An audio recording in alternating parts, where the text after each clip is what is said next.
This video is brought to you by patreon.com/worsttake. Get access to exclusive live streams and Discord servers, on-screen shoutouts, and early access to some videos when you join now. Help make sure that we can continue to make content like this by supporting the Patreon. Links are in the description down below.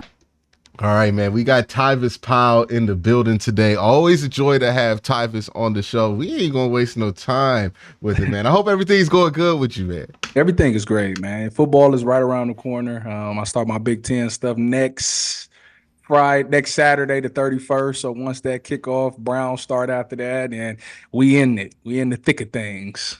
It's going to be funny with college football because it's kind of like, you know how like every year people complain about something new the NBA is doing and then like it happens. They're like, oh, it's actually pretty cool. Yeah. We're going to spend all this time being like, man, the Pac-10's dead and all these teams are going to conferences. And then you're going to see Ohio State play Oregon and then they play UNC 2 weeks later. And then you're going to be like, well, you know what? Not that bad. Yeah. I don't know why people acting like that. Like you get rid of some of those games that's like, yeah, they're gonna go out there and blow them out. But you get some more games where people actually want to tune in and see it. You're gonna be like, you know what, this is actually pretty cool. And I think everybody talk about, well, they got to go all the way to the West Coast or they got to come to the East Coast. Well, if you go to the NFL, guess what you got to do? Go all the way to the East Coast and to the West Coast. So you might as well figure out a routine for it now. And I don't think people know how much college teams actually travel now because, like, I went to YSU and I remember they would travel to, like, Dakotas, like, all the time, both the Dakotas. It's like a 4-hour flight. And then, like, where you going to get a flight from Youngstown to Dakota? So it's like when I was at Old State, we played Cal, and we had that was like my first time in Cal or in California. Ooh. It's like, was that the Kenny Guyton game? It was the Kenny Guyton. Yeah. 52 seconds, no timeouts? Listen, that game was wild, man. That was the first time I realized that Ohio State fans travel crazy. Like, they took over the stadium. I'm like, we in Cal. Yeah, they took over the stadium. So, yeah, it was wild. It was wild. All right, definitely. So, there's been a lot of talk about the preseason. I think we can all agree the Browns have probably played this preseason safer than they've ever played a preseason before. Deshaun Watson played like 2 times last year. They played Za'Darius in like all 3 games last year. We ain't even seen Jameis Winston but 1 drive. Correct. Like, they're not even showing us the backups. They're playing so safe. Like, I think they played more people in last year's Hall of Fame game that would eventually like have roles than like what they're doing right now in both of these preseason games. And my question is, like, how much do those preseason games like prepare you for the conditioning that you're going to need for like week 1 in the NFL? Or is it just one of those things where it's, you know, you're just not going to be prepared because it's just, you're not going to replicate playing 4 quarters in the NFL? Honestly, to be honest with you, when you to get yourself ready for the season, some of those preseason games matter a little bit because you calm your body down. Like week 1, your adrenaline is going to be crazy. And if this is your first time getting out on the field, you know, when you hyped up for something, you tend to lose energy faster. So when you get that experience, like in the preseason, week 1, week 2, or week 3, it's like, all right, I'm used to going through a game. I done already got it out. Like that first game I'm out there, like when they go against Seattle, they're going to be hyped. They're going to be like, the ones is out here, it's time to get it in, and you're going to see them be tired really quick. So when they get to Dallas, it's like, all right, I done been out here before. I done been through these stuff. I know how to calm my body and stuff like that. So I'll be able to save my energy and not lose it all on the warm-up or something like that. So that part is important. Plus, I think it's always important when you installing, you know, like new defense or new offense, when you're dealing with a new coordinator or new players, you want to see how they play. Like when I get out there, if I'm playing safety, like if I'm Dale Pitt, now it don't work for the defense because they ran it back, but I'm giving you a scenario. If I'm Dale Pitt and let's say they just got Za'Darius and I'm supposed to fit off of Za'Darius, like I need to play a game with him so I see how, because it say he's supposed to go outside, but if he go inside, I got to be ready. I got to know that, all right, this dude. You got to know, okay, he be on that He either going to play it by the playbook or if he sees something, he going to be whatever and I got to make him right. Like that, those is when it matters. And that's why you got to play in some of these preseason games to get that type of chemistry together. Same on the offensive side. You get some new receivers in there. You know, you want to get the timing right. You want to see, all right, against press, he able to win on my 3-step drop. When I hitch up one time, he won, and I'm ready to deliver the ball. Like those type of things matter, and that's what you get out of the preseason. Yeah, it's a delicate balance because I do think you do need to play some guys in the preseason in order to get them ready, right? Because like just it being normal playing football again, right? Like I think matters where it's like, okay, I'm used to this. Or like for Deshaun, I know everybody's scared to death he's going to take a hit because that backup left tackle is going to be in there. But I think for Deshaun, you kind of need to know, okay, this ain't going to fall apart if it get hit. Yeah. Right? That doesn't mean you be reckless, right? They ain't gonna let him be reckless anyways. I think that, listen, when he goes out here in this game, he ain't dumb. He know that the left tackle situation ain't great. They know the left tackle situation ain't great. It's not like they about to come out there and say, all right, y'all, let's go out here and run double moves. Like, no, they're not gonna. It's gonna be a quick game. Like, Deshaun, you got 3 seconds. Get the ball out your hand. If you don't got it, throw it down or get rid of it. Something. Don't sit there and hold the ball and take no sacks or anything like that. He knows. Yeah, he knows that. So it's going to be a heavy dose of quick game and a heavy dose of running the ball. But you just want him to get the motion and the feeling of what it's like to play in a game. That's really what this is all about, is getting him back in game form. That's it. Now, one of the things I feel like nobody ever talks about, and you're in a unique position because you've done both. College and NFL, they prepare for the games differently. You don't have preseason in college. You kind of, because you do play like Toledo, Akron, like back when Cincinnati, like you would play these out of conference games that might not be somebody on your same level, but those games still count. So I imagine it's not the same as like a preseason game for you. How do you feel like? What do you feel like the NFL could bring from that, since they're playing less games in college? And like, how much of that is just, you just practice so much more in college than you do in the NFL? Yeah, I mean, the thing about week 1 though is, you're right. They're like, it's usually a weak opponent. Now it is some teams that's coming out the gate going up against some dogs, and it's hard to say. It really is. Like, to me, I like the preseason route because it's like, all right, I'm getting myself into game shape. I'm understanding what it's like to go through a season or go through a game and stuff like that. I see what I can work on or things that I need to get better at before I get to the season and stuff like that. In college, you ain't got none of that. It ain't no joint practices. It ain't nothing. Week 1, you better be ready to go. You better have been able to guard whatever or have a plan for whatever receiver or whatever DB you going against. Like, those things is serious. So for me, I think the only way the NFL can move to a model like that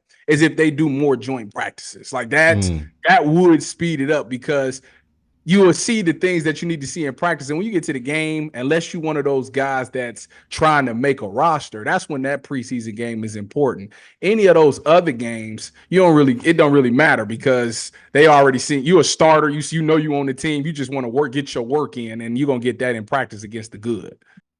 Speaking of joint practices, they are a growing thing in the NFL, right? More teams are doing them. It feels like every team does joint practice now. What do you feel like? We know the benefits that coaches put out there of them, right? It's kind of like getting 2 preseason games in. You get more quality of reps. Yeah. From your perspective, what do you think the good and the bad of moving to more joint practices is? And do you think this is something that's do you think it's more of an injury risk to do a week of joint practice than it is to run the preseason out regular? Oh, it's definitely more injury risk. There's more injury risk doing the joint practice because guys are going hard. You know, you seen the Vikings. I think they was dropping like flies up against the Browns in practice because it's more competitive. You know, when you're going up against your own teammates, it's that brother-in-law rule, like we like to say. Don't brother-in-law, like, all right, you going 50%, I'm going 50%, or are you going 75, I'm going. When you're doing the joint practices, you trying to prove something. You trying to prove that you that dude. So it's 100%, and anytime you go 100%, it's always going to be a risk of you getting hurt. As far as them moving more towards joint practices, like I say, the benefits of it is you getting good reps. You know, you getting game-like reps against guys that's trying to also beat you. So it's very, very competitive. To whereas in practice, you get to the second week of training camp, it's like, Like, all right, we done did this. Like, let's just get through practice. So I think it's more meaningful from a joint practice, but I will say it does increase the chances of injury because both teams are going to be going hard trying to prove something. Do you think there's a way that you could do joint practice while also kind of getting some of that simulated game day feel? Because, like, from my understanding, the joint practice still feel like practice. It's just another team there. Yeah. Like, so, like, even the conditioning stuff, it might be more extreme, might be less extreme, depending on what position you play, because it's just you're kind of doing a super difficult, well, not a difficult, but a more enthusiastic practice.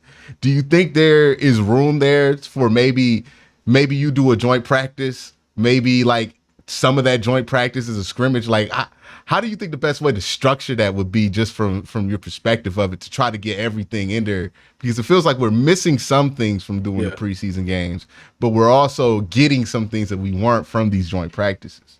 If you want to make it more game-like, I think you would have to sell tickets to fans to come watch that practice. It's something about having a crowd there that, as an athlete, it's like, all right, listen, hold on, you ain't about to put me all on Instagram and all in the videos, all of that. Like, you're not about to get me like that. So maybe selling the crowd there and letting them be loud. Obviously, it won't be as loud as a stadium, but like I say, just having a crowd there changes things. And then you can have some play it situations, but you better make sure you got a quick whistle. If you want to make sure you want to keep guys healthy, make sure that referee got a quick whistle. Make sure that these guys is professional. Like, listen, we not going to the ground. Even though they already say that, you have to make a big emphasis that we're not taking anybody to the ground.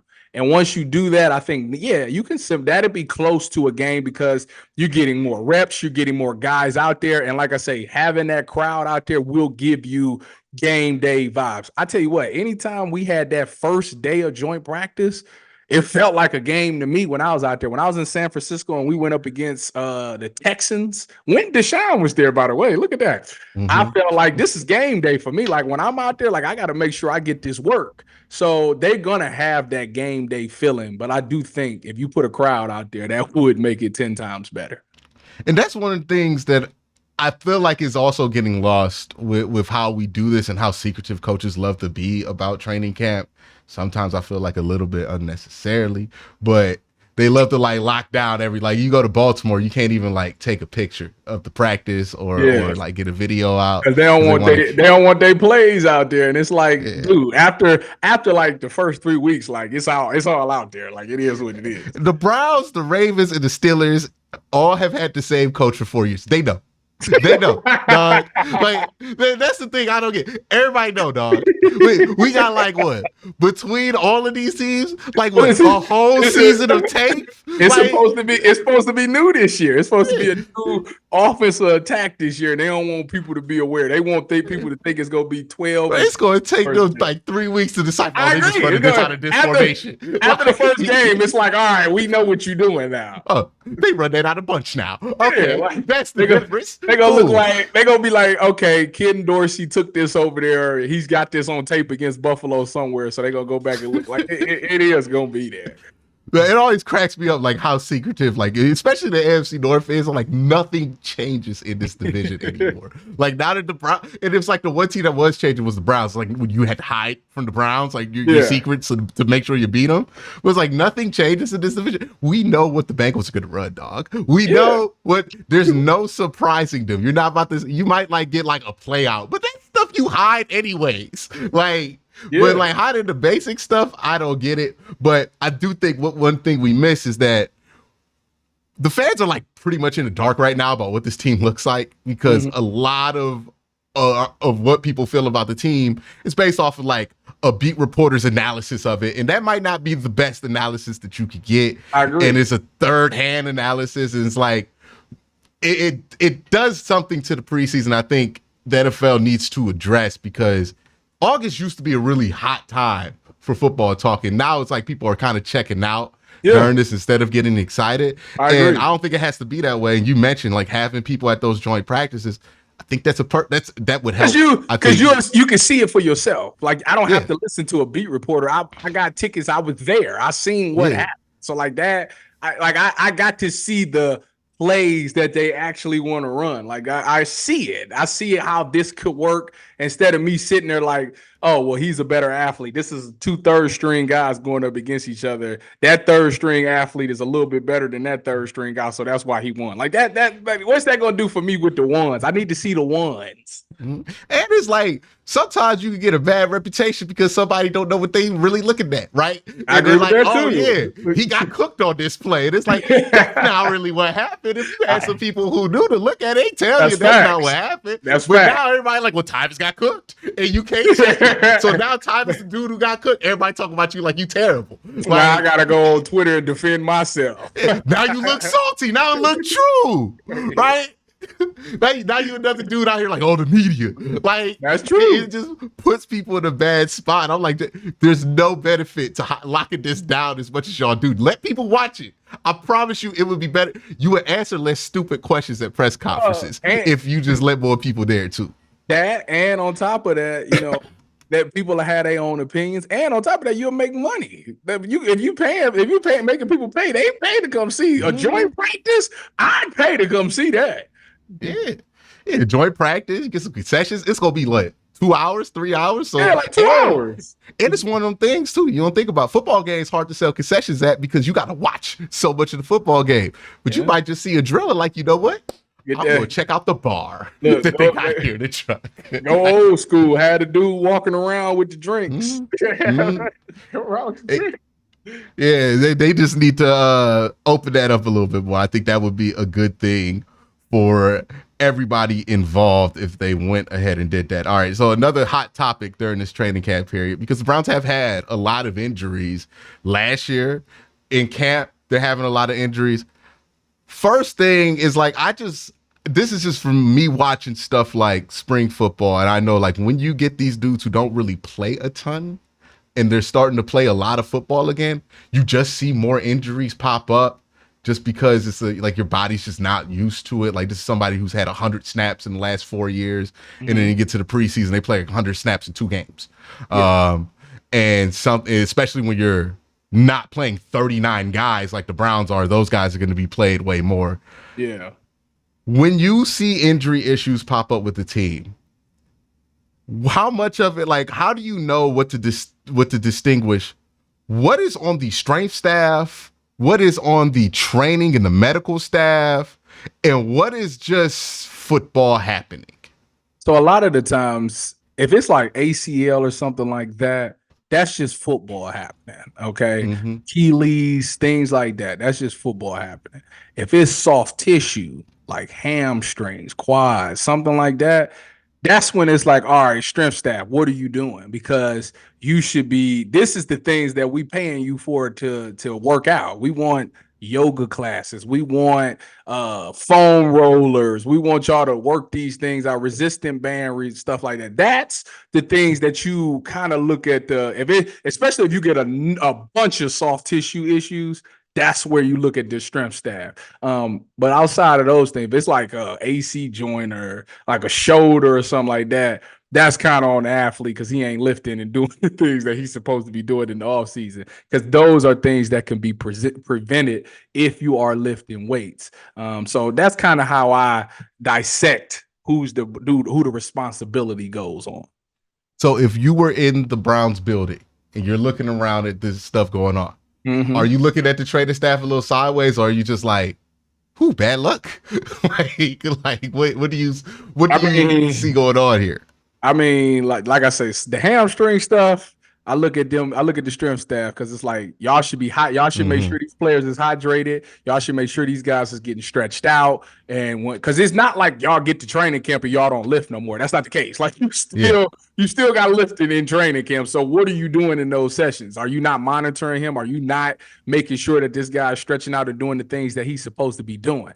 When it's like who just somebody said Luke Whippler, like an ankle like that. Like that's football. Like somebody rolled up on him and messed him up. Like that couldn't have been avoided in any situation. The only way that could have been avoided if he just wasn't in there to begin with. So when I look at the guys that haven't come back, that's been out last year, I'm looking at the player and I'm looking at the strength staff. Like, one, are you really doing everything you're supposed to be doing to get back? Like, you should be hungry to get back on the field like that. Why is it taking you that long? Are you not? You should be getting extra treatment while we out here practicing. You should be in there getting more treatment to speed it up. And then I'm asking the strength staff, are you pushing him to do more treatment? Or when we do treatment, why is his body responding correctly? Like, what is going on? Because a knee scope shouldn't take a whole year to be back. He should have been back by now. So is there any setbacks that you're not telling me about? Like, those are the questions as a coach that I would have. Like the weird thing that happened with Deshaun's shoulder last year. Mm-hmm. Do you think that was like, because I don't think the shoulder injury itself was a result of like bad staff or anything like that, but I do think how it was handled was probably the shoulder thing was they mishandled that in my personal opinion. I'm like, first of all, what week was it where he couldn't play? It was the DTR. No, there was the Baltimore game, and then even weirder was the Indianapolis game where he played through a pick, almost threw a second one, and then Kevin like just had him chilling out there with the helmet on. It's like first of all, he was the one. That's on him because he knew that his shoulder was messed up, and he thought, "Oh, I'll just get the shot and I'll be fine." And they probably gave him the shot, and he was like, "It ain't. I still can't do what I want to do." So that's on him, And then he probably heard the chirping about, why he didn't play or how he waited to game day and blah blah blah, and it looked bad. The offense looked bad. Mm-hmm. Like, you know what? These is my guys. I need to get out there. So he rushed himself to get back out there, knowing he wasn't 100%. And he continued to put himself in jeopardy again. So that one to me is kind of mishandled on him. You got a medical staff that will diagnose you. And the question is, can he play? Is he healthy enough to play? If he's healthy enough to go out on the field and play, then yes, you're medically clear. Like me, I strained my quad when I was with Dallas. And technically, I shouldn't have been able to play, but I was able to go out there and play. So, like, okay, he's medically cleared to go play. Mm-hmm. Same thing with Deshaun. Yeah, medically, you could go out there. You're not going to be good, but yeah, you could go out there for sure. Like, that's medically clear. Mm-hmm. He should have realized at that point, like, listen, I don't want to hurt the team. You can't really put that on the strength staff. That's really on the player. The player got to be honest and say, like, I'm feeling bad. I'm not myself and I can't do it. Like, so a lot of the times it does fall back on the player. It's just the interesting tightrope because you're already playing this physical game that's going to be more prone to injury than any other major sport that we play. Because you're just like, I know there's contact in hockey, but you're not going to the ground in hockey. Yeah. And that going to the ground part, that's where a lot of stuff goes down. Yeah. And you play so many of these games, so like you're going to have injuries, but there's stuff that is preventable. There's stuff that some players put on themselves because they're not being honest. They want to be tough. They want to play through all these injuries. I mean, we've seen it, right? We've seen the Deshaun Watson do it. We've seen this with Baker Mayfield. Baker Mayfield did that thing for a whole season. He finally just was like, "Yeah, man, that was tripping." Yeah, he was arguing all that time. We're like, we've been through that. I'm glad you finally realized that we told you years ago. You getting cut from two teams, and then finally coming back being healthy, going pro football, be like, "Yeah, man, maybe I shouldn't have played." I'm glad you realized that, dog. But it seems like from the outside looking in, such an obvious conclusion to come to, but I bet that took a lot of work for Baker Mayfield to finally get to that point because this is so much you try to like overcome and you're like, oh yeah, well, I've hurt before. Especially in that scenario, he like, I'm trying to get this contract, and he probably thinking to himself like, you know what, the organization gonna realize that even though I'm hurt, like I'll still go out there and play with my guys. So that's gonna make them keep me around. And they thinking to themselves, you look terrible. We ain't paying you jack. Bro, we can't pay this. Yeah. Look, this is advice to anybody. If you are sick, if you cannot do your job 100%, let them people know. Yeah, don't go out there. Don't be out here trying to like act like it's normal because they just gonna think you stink now. Yeah. And he really could have helped himself because He could have let, if Case would have went in there and not looked good, then he would have been like, y'all really got to see, y'all need me. I need me. It's just such a interesting thing because the ego plays a part of it, all that stuff.